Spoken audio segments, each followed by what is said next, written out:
जय हिंद प्यारे बच्चों, सुप्रभात सभी को। प्यारे बच्चों, क्लास स्टार्ट करने से पहले जो पिछला क्लास में बताया गया था, पढ़ाया गया था, वो मैं आप लोगों को सरसरी तौर पर बता देता हूँ ताकि आपको रिकॉल हो जाए कि पिछले क्लास में आप लोगों ने किस टॉपिक पे अध्ययन किया था। हम लोग जिस टॉपिक पे चर्चा कर रहे थे उसका नाम था बाल विकास को प्रभावित करने वाले कारक। उस कारक के अंतर्गत पहला जो कारक हमने लिया था वंशानुक्रम, इसको हेरिडिटी के नाम से जानते हैं। तो हमने उसमें हेरिडिटी का मीनिंग क्या है, डिफिनेशन क्या है ना, उसके कारक कौन कौन से जो एलिमेंट्स आए थे उस पर हमने चर्चा किया था। ठीक, तो आज उसी के अंतर्गत हम लोग चर्चा करेंगे वंशानुक्रम के नियम। ठीक है, लॉ ऑफ हेरिडिटी क्या होता है समझते हैं।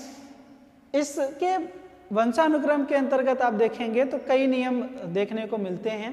एक एक नियम को हम लोग देखेंगे और डिटेल में उसका अध्ययन भी करते चलेंगे। ठीक है, तो पहला नियम है समानता का नियम।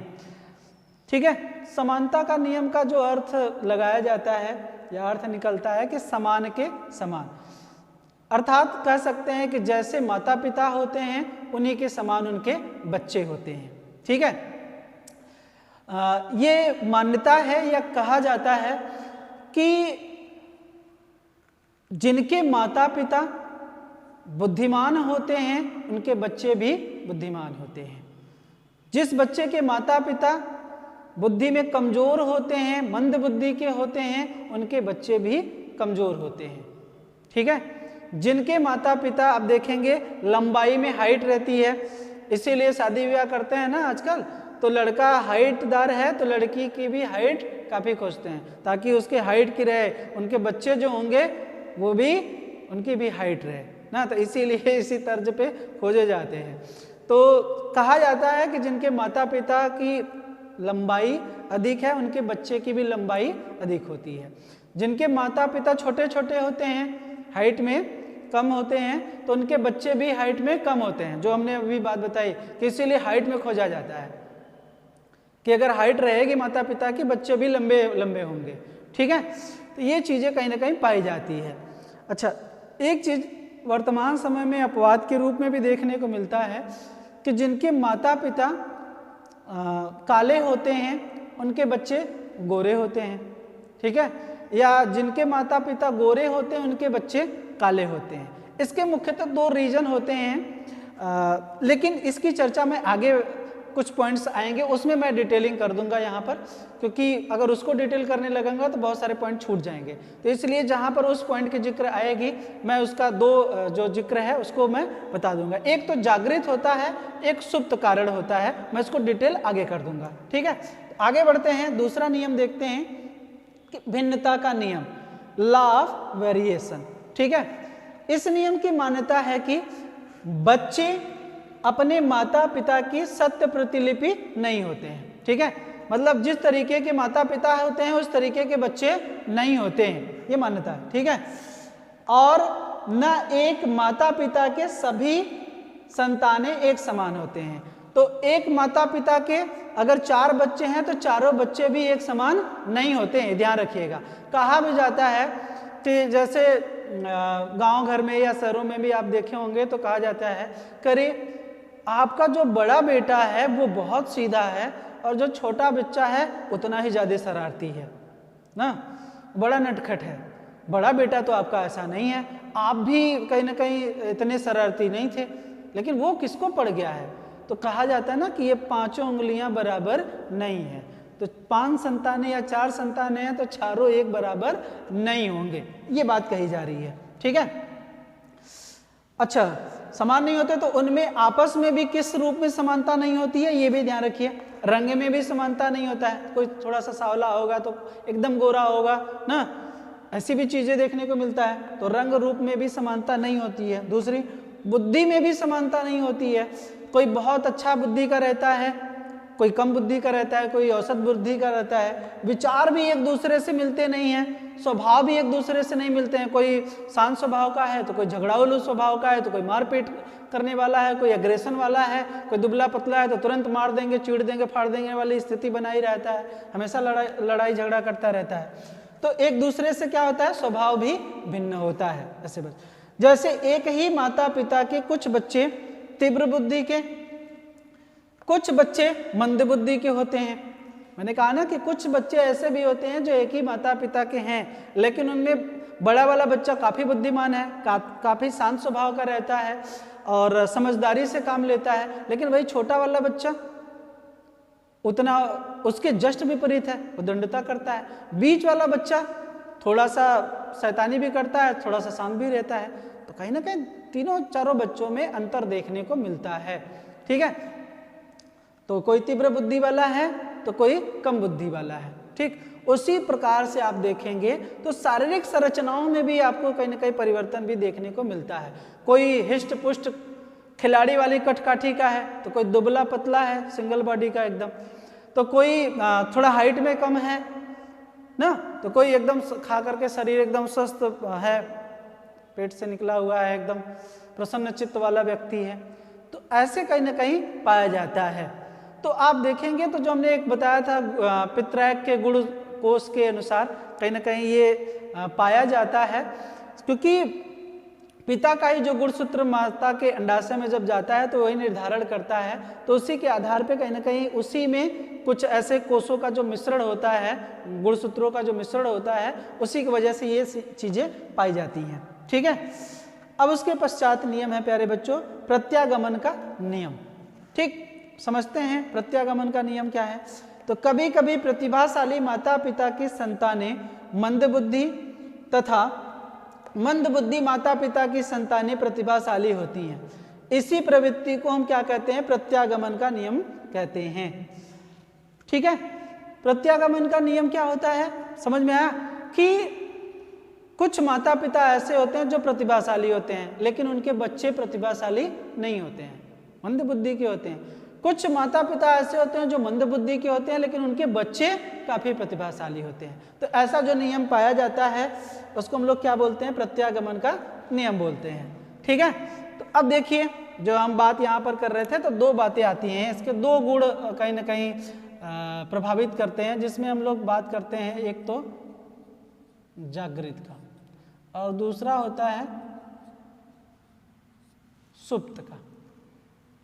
ठीक है, देखिए जब पितृैक का जो गुणसूत्र होता है वो माता के अंडाशय में जब जाता है तो आप देखेंगे कि जब ये सुप्त वाली जो गुणसूत्र होते हैं वो जब मिश्रण होता है तो अगर ये गुणसूत्र पाया जाता है, ठीक है, तब बच्चा अपने माता पिता पर नहीं पड़ता है तो अपने कुछ वो पूर्वजों पर पड़ जाता है।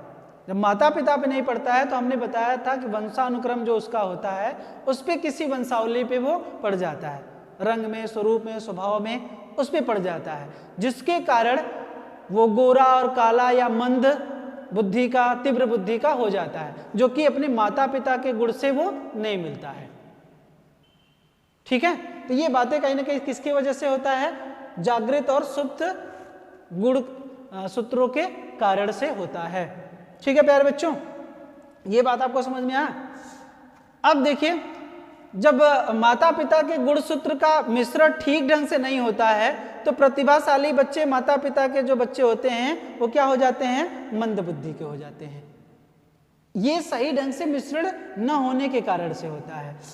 या फिर जब कह सकते हैं कि जब ये गुणसूत्र माता पिता के सही ढंग से मिश्रण नहीं होता है तब क्या होते हैं, तो प्रतिभाशाली जो माता पिता होते हैं उनके बच्चे क्या हो जाते हैं, मंद बुद्धि के हो जाते हैं। अगर मंद बुद्धि के माता पिता हैं तो उनके बच्चे क्या हो जाते हैं, तीव्र बुद्धि के हो जाते हैं। या गोरे माता पिता हैं तो उनके बच्चे क्या हो जाते हैं, काले हो जाते हैं। तो जस्ट विपरीत स्थिति देखने को मिलता है। तब वो कहाँ पर किनसे मिलते हैं, तब वो अपने पूर्वजों से मिलने लगते हैं। तब हम कहते हैं ना दादा दादी परदादा, ऐसे दादी नहीं, दादा परदादा ऐसे कहीं ना कहीं मिलने लगता है। ठीक है, फिर उसके पश्चात आप कहेंगे नाना नानी पे भी इस तरीके से मिलने लगता है। तो ठीक है, ये बात समझ में आया। इसी को नियम को हम क्या कहते हैं, प्रत्यागमन का नियम कहते हैं प्यारे बच्चों। ठीक है, अब उसके पश्चात चौथा नियम है अर्जित गुणों का संक्रमण का नियम। अब ये अर्जित गुणों का संक्रमण का नियम क्या है, तो इस नियम का सही यही मान्यता है कि माता पिता द्वारा अर्जित गुणों का संक्रमण उसकी संतति को होता है, मतलब संतान में ही होता है। ठीक है, अब इसके उदाहरण स्वरूप को अगर समझना है तो एक बड़ा ही अच्छा उदाहरण याद आता है। मैं इसको साफ कर दूं कि पहले एक उदाहरण पहले बता देते हैं, यहीं पे लिख देते हैं। एक राइटर का नाम है लैमार्क। ठीक है, लैमार्क महोदय ने जिराफ पर परीक्षण किया था। तो उन्होंने देखा कि जिराफ की पहले गर्दन जो थी, पहली पीढ़ी थी, उसकी गर्दन इतनी ऊंची नहीं थी, लंबी नहीं थी। जैसे जैसे वो आवश्यकताओं के लिए या आवश्यकताओं की पूर्ति के लिए वो क्या करता है, गर्दन को ऊंचा करके किसी भी भोज्य पदार्थ को ग्रहण करना चाहता है। ठीक है, वैसे वैसे उसके गर्दन का आकार बढ़ता है।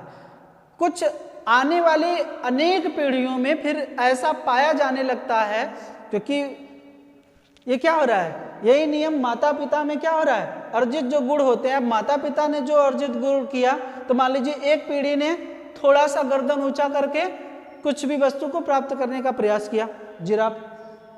अब उसके पिता ने किया है तो उसका बच्चा भी क्या करेगा, थोड़ा सा और अधिक प्राप्त करने का प्रयास किया। अब उसका बच्चा भी क्या है, और अधिक थोड़ा सा ऊंचाई।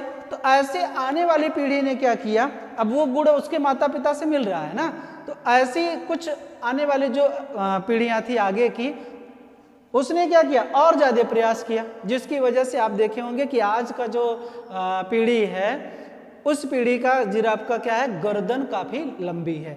वो खड़े खड़े ही क्या कर लेता है। अब का जो समय का है जिराफ का देखेंगे तो उनको इतनी लंबाई गर्दन की अपने माता पिता से मिले ही जाती है कि उनको और ऊंचा करने की आवश्यकता नहीं होती है। ठीक है, तो वहीं से वो प्राप्त कर लेते हैं। बात समझ में आए? उसके साथ साथ आप देखेंगे कि बहुत सारे ऐसे मनोवैज्ञानिक हैं जिन्होंने परीक्षण का कार्य किया, जिसमें नाम आता है, पहले इसको आप नोट कर लीजिए, फिर मैं उस पर जाता हूँ। ठीक है, या फिर इसी को कह दीजिए, मैं पहले नोट कर लीजिए, थोड़ा सा साफ करके तब उसको बात बता रहा हूँ। पहले इसको नोट कर लें, फिर उसके बाद में आप लोगों को, क्योंकि ऐसे में लिखने लगूंगा तो दिक्कत हो जाएगा, इसको पहले नोट कर लीजिए। आप लोग लिख लिए। अब देखिए, अर्जित गुणों के संक्रमण के नियम की बात कर रहे थे, तो लैमार्क महोदय ने इस नियम का सत्यापन के लिए कुछ उदाहरण प्रस्तुत किए जो जिराफ का था। ठीक उसी प्रकार से इस नियम का पुष्टि करने के लिए पावलाव महोदय, एक नाम आता है मैकडूगल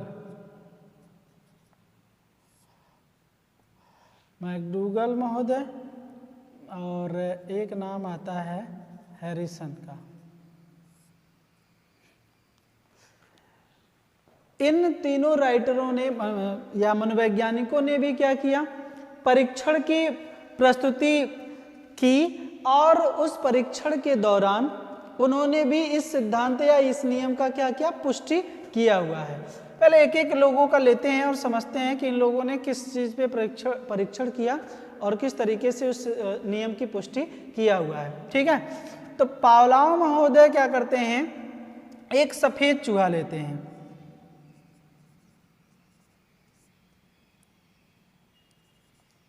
ठीक है, सफेद चूहा लेते हैं और ये देखते हैं कि इसके अंतर्गत ये पाते हैं सफेद चूहा को लेकर के कि, तो पावलाव जो महोदय थे, उन्होंने इस सिद्धांत से अपना जो नियम निकाला, उससे इस निष्कर्ष पे वो पहुंचे कि जो पहली पीढ़ी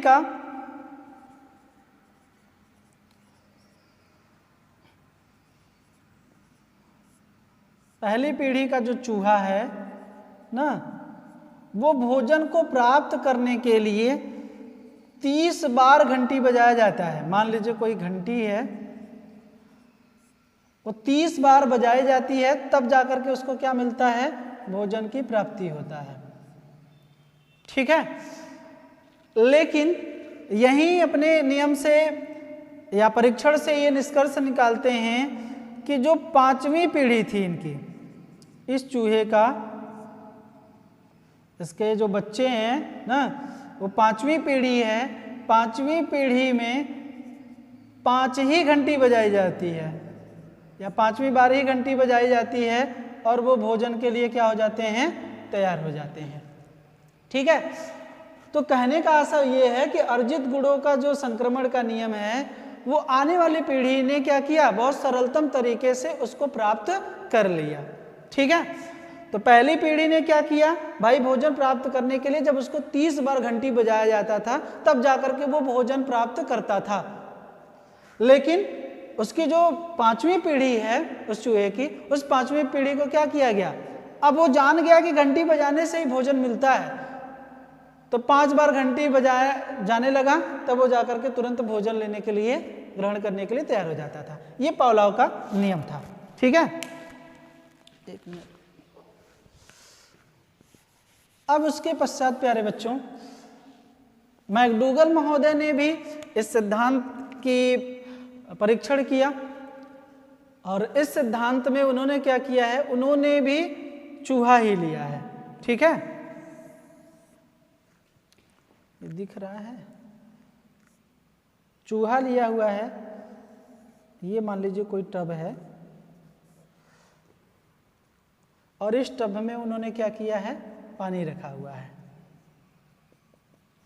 और इसमें क्या किया गया है? मुख्य 2 चूहे के निकलने के लिए द्वार बनाया हुआ है। एक इस साइड से है, एक मान लीजिए इस साइड से है। यहां पे मान लीजिए क्या है? लाइट है, प्रकाश युक्त है। मैकडूगल ने भी क्या किया? प्रयोग चूहों पर किया है, और चूहों के अनुसार उनकी जो धारणा थी कि पानी के एक क्या किया गया है? यहाँ पे टब लिया गया है ना। टब में ये क्या किया गया? चूहों को छोड़ दिया गया, जिसमें निकलने के लिए 2 रास्ते बनाए गए। एक तो एक रास्ता है जिसको हम लोग बोलते हैं प्रकाश युक्त रास्ता। ठीक है। जहां पर क्या किया गया है? ये प्रकाश है, यहां पे बिजली का करंट भी लगाया गया है। ठीक है। ताकि ये इधर से निकल ना पाए। इसको हम लोग बोलते हैं अंधकार युक्त मार्ग। ये अंधकार युक्त मार्ग है। ठीक है। तो प्रकाश युक्त जो है या अंधेरा युक्त मार्ग, ये 2 मार्ग बनाए गए हैं उसको निकलने के लिए। अब यहां से जब निकलता है तो यहां पर उसको बिजली के क्या झटके लगते हैं। ठीक है। अब झटका दिया गया तो मैकडूगल ने देखा कि प्रथम पीढ़ी ने अंधकार या जब भी ये प्रकाश वाले रास्ते से निकलने का प्रयास करता था तो उसको क्या लगता था? ये बिजली का झटका लग जाता था। तो उसको क्या करना है? निकलने के लिए जाहिर सी बात है कि अंधकार युक्त मार्ग का ही चुनाव करना पड़ेगा ना, तभी ये बाहर निकल पाएगा। तो उन्होंने भी देखा कि जो पहली पीढ़ी वाला चूहा था उसने लगभग 165 बार, कितनी बार? 165 बार उसने क्या किया? प्रयास किया, और वो बाहर नहीं निकल पाया। क्योंकि चूहों को देखिए, जहां पर ये यहाँ से प्रकाश आ रही है, रोशनी आ रही है, उसको लगा कि यही रास्ता है बाहर निकलने का, और वो उधर ही बार बार जाता था। तो इसमें निकलने के लिए लगभग कितनी बार प्रयास किया उसने? 165 बार उसने प्रयास किया, और उसमें क्या रहा? विफल रहा। क्योंकि यहाँ करंट लग रहा है, उसको बिजली का तार रखा गया है, जो ये निकलने जाएगा तो उसको करंट लग रहा है, वो फिर वापस हो जा रहा है, फिर घुमा फिरा करके वो उसी प्रकाश वाले युक्त रास्ते पर ही जा रहा है, निकलने का प्रयास कर रहा है, फिर उसको करंट का तार लग रहा है, फिर वो वापस हो जा रहा है। तो जो पहली पीढ़ी थी उसने क्या किया? लगभग 165 बार उसने प्रयास किया है बाहर निकलने का। अब उसके पश्चात आप देखेंगे तो मैकडूगल कहते हैं कि 23वीं पीढ़ी आती है। कौन सी? 23वीं पीढ़ी आती है जो कि 25 ही बार में, कितनी बार में, पहली पीढ़ी कितनी बार में था तो 165 बार में, 23वीं पीढ़ी थी जो वो 25 बार में ही त्रुटि के पश्चात, त्रुटि करने के पश्चात वो अंधकार युक्त जो मार्ग था वो ढूंढ लिया। तो अब देखिए जो पहली पीढ़ी थी, दूसरी पीढ़ी थी, तीसरी पीढ़ी थी, उसमें भी कहीं ना कहीं त्रुटियों की मात्रा जो थी वो ज्यादा थी। लेकिन एक पीढ़ी ऐसी आई जहां पर आप देख रहे हैं कि त्रुटियों की जो संख्या है वो काफी कम है और जल्दी से क्या कर रहा है वो अपना जहां से निकलना है, अंधकार युक्त मार्ग जो है वहां से निकलना है तो वो रास्ता ढूंढ ले रहा है। ठीक बात।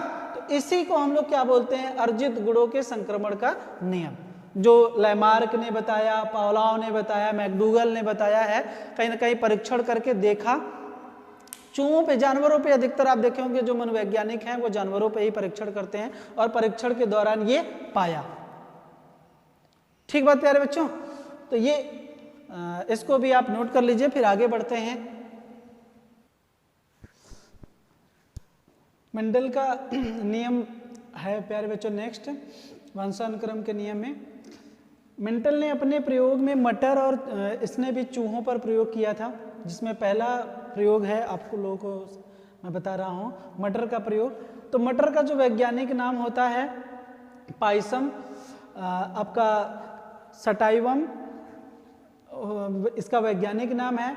मेंडल ने मटर का पौधा हेतु जब चुना था तो उसमें इसलिए ये चुना था क्योंकि ये विरोधी गुणों वाले होते हैं और इसमें विरोधी गुण के 7 आप जोड़े पाए जाते हैं, इसलिए शायद इसका चुनाव जो था वो मटर का पौधा था। तथा यह कम समय में तैयार होने वाला पौधा होता है, बहुत जल्दी ही अंकुरित हो जाता है और बहुत जल्दी तैयार भी हो जाता है। ठीक है। प्रयोग में लंबे पौधे लिया था तथा छोटे पौधे वाले मटरों के बराबर संख्या में बीज लेकर के ये परीक्षण किया गया था। बात समझ में आया? क्योंकि लेने का रीजन ये है कि ये विरोधी गुण वाले होते हैं। ठीक है। तो इसलिए इसको मटर चुना था पौधा। और जब पौधा का चुनाव भी किया ना तो कौन सा किया, एक तो लंबे पौधे वाला और दूसरा छोटे पौधे वाला। अब इनकी जो संख्या थी वो भी बराबर थी, मतलब जितने लंबे पौधे की संख्या थी उतने ही छोटे पौधों की संख्या लेकर के कहीं ना कहीं ये परीक्षण करते हैं। ठीक बात, यहां तक समझ में आया? अब देखिए किस रूप में ये प्रभावित होता है इसको समझिएगा। तो हम लोग इसको बोलते हैं प्रभावित का नियम, या बोलते हैं प्रभावित नियम। ठीक है। अब यहां पर ये बात आप समझिएगा पहले कि पहले लिया गया लंबे पौधे, लंबे पौधे, ठीक। और दूसरा क्या लिया गया है, बौने या छोटे पौधे कह सकते हैं, बौने पौधे वाला बीज लिया गया था। ठीक, दिख रहा है ना, यहां तक लिया गया था। अब इसमें देखिए जो लंबे पौधे वाले हैं, हम इसको कैपिटल टी से और स्मॉल टी से इसको दर्शाया गया, बौने पौधे को। ठीक है, ये ओ मान लीजिए प्लस हम कर देते हैं। अब ध्यान दीजिए कि ये इसको हम लोग बोलते हैं पहली जो पीढ़ी है, या इसको बोल देंगे पितर पीढ़ी, या फिर हम पेरेंट्स जनरेशन बोल सकते हैं जो पहली पीढ़ी है। ठीक है, क्या बोलेंगे इसको, पेरेंट्स जनरेशन। तो ये पहली पीढ़ी है। अब इससे जो बनेगा दोनों से, इससे और इससे, तो इससे क्या एलटी का निर्माण होगा, जिसको हम लोग क्या बोलेंगे, इसको बोलेंगे हम लोग प्रथम संतानीय पीढ़ी। एलटी को क्या बोलेंगे, प्रथम संतानीय पीढ़ी या फर्स्ट जनरेशन इसको हम लोग बोलेंगे। इस पेरेंट्स के जो प्रथम पीढ़ी है इसको हम लोग बोलेंगे, इसको क्या बोलेंगे, फर्स्ट जनरेशन। वो क्या होगा, एलटी के कैपिटल टी और स्मॉल टी के रूप में होगा। ठीक। अब इसके पश्चात मैं आप लोगों को दूसरा चित्र के माध्यम से समझाता हूं, जिसको हम लोग बोलते हैं या बोलेंगे युग्म के विलयन का, मतलब जोड़े के रूप में, युग्म के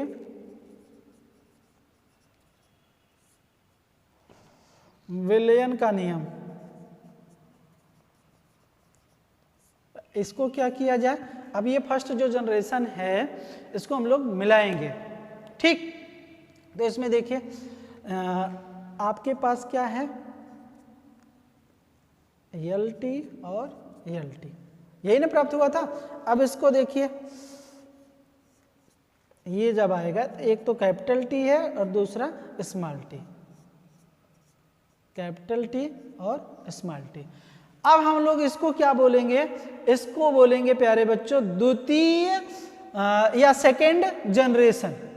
इसको हम लोग क्या बोलेंगे, सेकेंड जनरेशन, द्वितीय संतान या संतानीय पीढ़ी इसको हम लोग बोलते हैं, या फिर हम लोग इस डायरेक्टली अगर इसको बोले तो सेकेंड जनरेशन बोल सकते हैं, ठीक है प्यारे बच्चों। ये था आपका फर्स्ट जनरेशन और इससे जो बनेगा वो होगा आपका सेकेंड जनरेशन। किस तरीके से विलयन करने पर, युग्म के विलयन करने पर आपको सेकेंड जनरेशन प्राप्त होता है, ठीक है। अब इसके पश्चात ये पूरी सारणी आप समझिए।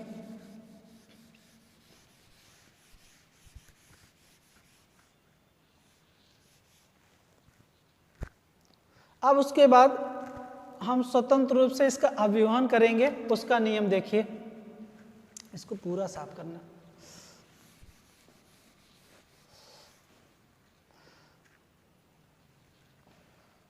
स्वतंत्र अपव्यूहन का नियम बोला जाता है, ठीक है। अब देखिए यहीं पे लिख दें कैपिटल T स्मॉल t और कैपिटल T स्मॉल t, जो कि क्या है, सेकेंड जनरेशन है, यही है ना सेकेंड जनरेशन। अब उसके पश्चात देखिए कि ये जो होगा सेकेंड जनरेशन को भी, ये जो गुणसूत्र है दो भागों में ये होगा, एक तो क्या होगा आपका T होगा, एक क्या कैपिटल T, ये स्मॉल t, ठीक है। फिर ये क्या होगा कैपिटल T और इसमें स्मॉल t, ठीक।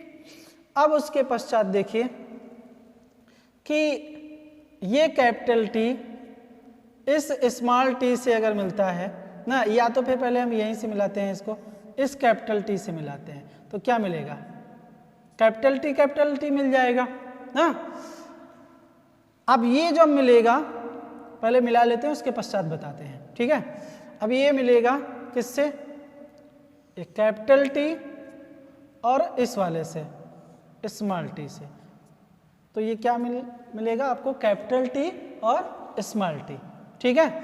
पहले एक बार अभिक्रिया इससे कराया गया, अभिवहन कराया गया कैपिटल T से कैपिटल T से, तो ये कैपिटल T मिल गया, और ये कैपिटल T और ये स्मॉल t से अभिवहन कराया गया तो आपको कैपिटल T और स्मॉल t मिला, ठीक है।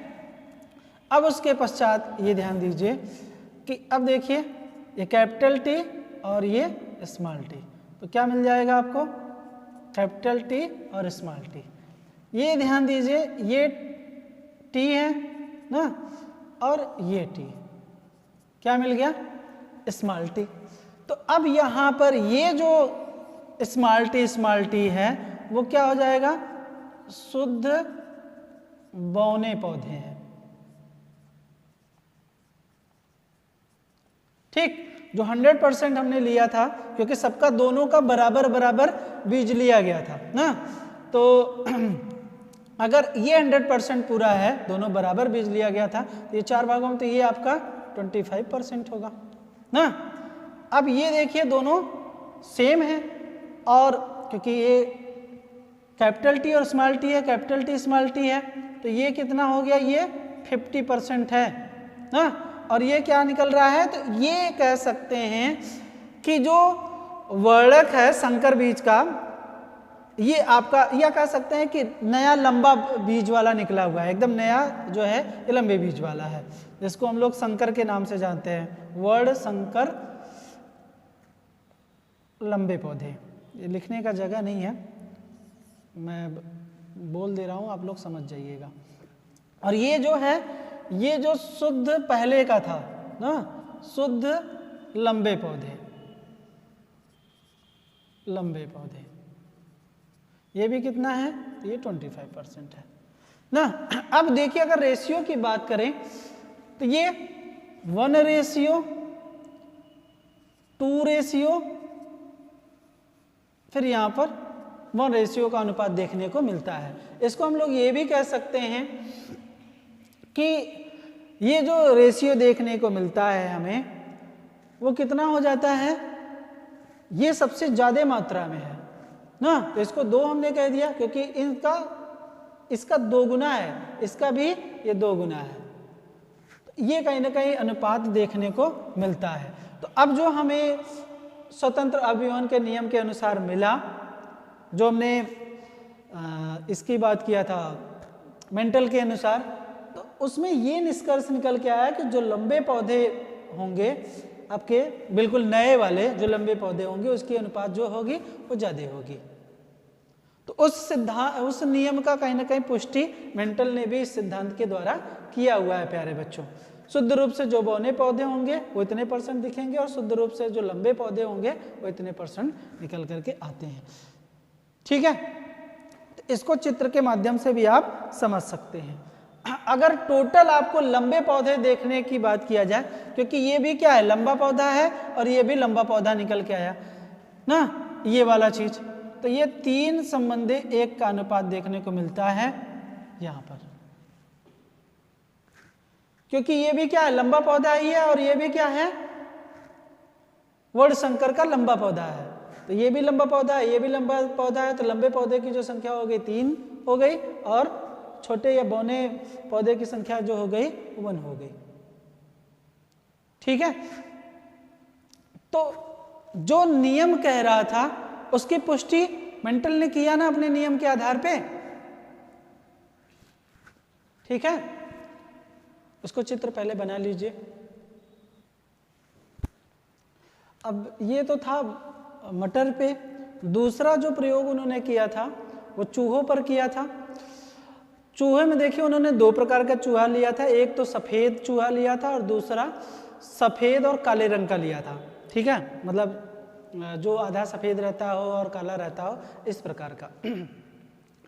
तो पहले जो समागम कराया गया सफ़ेद चूहों का, तो उसमें सिर्फ सफ़ेद ही चूहे पैदा हुए उससे। ठीक है, लेकिन जब दूसरा जो काले और सफ़ेद चूहे का समागम कराया गया, तो उसमें जो चूहे पैदा हुए उसमें अधिकतर जो थे वो काले रंग के थे और कुछ हिस्से या कुछ जो चूहे थे वो सफ़ेद रंग के थे।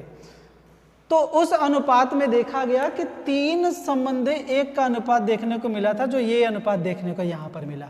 ठीक है, कि ज़्यादातर मात्रा ऐसा कराने पे ज़्यादातर मात्रा जो हुआ वो काले चूहों की हुई, सफ़ेद चूहों की मात्रा जो है वो कम हुआ, जो 1 का अनुपात था। यहाँ पर काले चूहों की संख्या ज़्यादा हुई। पहले जब समागम किया गया, या इसी डायग्राम से समझ लीजिए कि पहले जब समागम कराया गया था, तो पहले समागम में जो चूहे की मात्रा थी ना, वो सफ़ेद ही चूहे सिर्फ पैदा हुए थे। लेकिन जब दूसरा चूहा उन्होंने प्रयोग किया जो कि काला और सफ़ेद दोनों था, इस तरीके का मान लीजिए, इसको मान लीजिए काला सफ़ेद, जो काला भी था और थोड़ा सा सफ़ेद भी था, ये मान लीजिए पूरा का पूरा आपका सफ़ेद ही है। ठीक है, तो ये प्रथम था। लेकिन जब उसके बाद ये संस्करण कराया गया, ये वाली प्रक्रिया पे आइए, तो मान लीजिए ये क्या है, द्वितीय पीढ़ी है, तो इसमें क्या है, ये काला है चूहा, काला और सफ़ेद मिक्स वाला है चूहा, और ये पूरा का पूरा सफ़ेद है। तो यहाँ पर जो शुद्ध रूप से पूरा काला जो चूहा मिला उसका रेशियो ज़्यादा मिला, और शुद्ध रूप से जो सफ़ेद चूहों का रेशियो मिला वो कम मिला, 1 के अनुपात में मिला। और यहाँ पर जो शुद्ध काला और सफ़ेद चूहे का जो रेशियो मिला वो 3 का मिला। तो इसका रीजन या निष्कर्ष, दोनों सिद्धांतों से निष्कर्ष ये पहुँचता है कि माता पिता के जो गुण सूत्रों में एक जो हमने बात किया था, 2 गुण या कारक प्रभावित करते हैं। एक तो होता है जागृत प्रभावित करता है और एक होता है सुप्त। ठीक है, तो ये गुण सूत्रों में ये दोनों कारक पाए जाते हैं, जागृत और सुप्त। लेकिन अगर जागृत का अभाव हो जाएगा और सुप्त की प्रबलता हो जाएगी अगर, तो कहीं ना कहीं आप देखेंगे कि ये रेशियो देखने को मिलने लगेगा। तो किसके कारण होगा, सुप्त के कारण होगा। सुप्त के कारण पर आप देखते हैं कि माता पिता गोरे होते हैं लेकिन उनके बच्चे क्या हो जाते हैं, काले हो जाते हैं। माता पिता बुद्धिमान है लेकिन उसका बच्चा कम बुद्धिमान होता है। ये किसके कारण, जागृत का अभाव हो जाता है और सुप्तता की क्या हो जाती है, प्रबलता हो जाती है, जिसके कारण ये पाया जाता है। आई होप आप लोगों को ये सिद्धांत समझ में आया, सॉरी ये नियम है, ये नियम आपको समझ में आ गया होगा। ठीक है, जो बात मैंने बताया। तो यहां पर क्या हो रहा है, जागृत की अभाव हो रहा है और सुप्तता का प्रबलता पाई जा रही है या अधिकता पाई जा रही है, जिसके कारण से इसकी संख्या या रेशियो में, अनुपात में वृद्धि हो रहा है और इसमें कमी हो जा रही है। जिसके आधार पे हम ये पहले भी बताए कि माता पिता अच्छे हैं, बुद्धिमान हैं, लेकिन उनके बच्चे कम बुद्धिमान हैं। ठीक है प्यारे बच्चों, तो ये था आप लोगों का वंशानुक्रम के नियम। ठीक है, समझ में आया आप लोगों को? तो ये आप लोग इसको नोट कर लीजिए, दोनों नियमों को। देखिए प्यारे बच्चों, एक पॉइंट है, इसमें भी आप लोग समझ लीजिए, बाल विकास को प्रभावित करने वाले वंशानुक्रमीय कारक। ठीक है, तो वंशानुक्रम भी बाल विकास को कहीं ना कहीं प्रभावित करता है। जैसे पहला कारक मैं अगर बताऊं, व्यावसायिक योग्यता का भी प्रभाव पड़ता है। जैसे जिन बच्चों के माता पिता जिस क्षेत्र में होते हैं ना, जैसे कोई व्यवसाय के क्षेत्रों में है तो उनके बच्चे भी क्या होते हैं, उसी व्यवसाय के क्षेत्र में ही जाते हैं या उस तरीके का व्यवसाय का चुनाव करते हैं। जैसे किसी के माता पिता अध्यापक हैं तो उनके बच्चे भी चाहते हैं कि हम भी अपने माता पिता जैसा बने, अध्यापक बने। कोई किसी के माता पिता इंजीनियर हैं तो इंजीनियर बनना चाहता है। किसी के माता पिता मान लीजिए पेंटिंग करते हैं या ड्राइंग बनाते हैं तो उस तरीके का कहीं ना कहीं उनका डेवलपमेंट होता है, क्योंकि जिस परिवेश में वो रहता है या जिस तरीके का उनके माता पिता कार्य करते रहते हैं उस तरीके का वो भी बनना चाहते हैं, तो ठीक उसी तरीके का उनका डेवलपमेंट होता है। तो ये वंशानुक्रम भी कहीं ना कहीं प्रभावित करता है। बुद्धि का भी प्रभाव पड़ता है। कहा जाता है कि जिस तरीके के माता पिता उनके हैं, बुद्धिमान हैं, तो उनके बच्चे भी बुद्धिमान होंगे। अगर उनके माता पिता कम बुद्धि वाले हैं तो उनके बच्चे भी कम बुद्धि वाले होते हैं। कहीं नहीं ये वंशानुक्रमीय कारक क्या होता है, प्रभावित करता है। ठीक है, चारित्रिक या स्वभाव का भी प्रभाव अगर देखा जाए तो जैसे उनके माता पिता का स्वभाव होता है स्नेह प्रेम पूर्वक, तो उनके बच्चे भी उसी तरीके का उनका भी स्वभाव देखने को मिलता है। चरित्र का भी प्रभाव पड़ता है। जिस तरीके का माता पिता का जिन्स होता है, चरित्रवान होते हैं, ठीक उनके बच्चे भी उसी तरीके के चरित्रवान होते हैं। इसका भी प्रभाव पड़ता है। संवेगात्मक विकास का भी प्रभाव पड़ता है। संवेग, जिनके माता पिता के संवेग अच्छे होते हैं, ठीक उसी प्रकार से उनके बच्चों के भी संवेग कहीं ना कहीं उसी प्रकार से होते हैं। ठीक है, तो लाइट कट गई प्यारे बच्चों, आज के लिए इतना ही रखते हैं। धन्यवाद।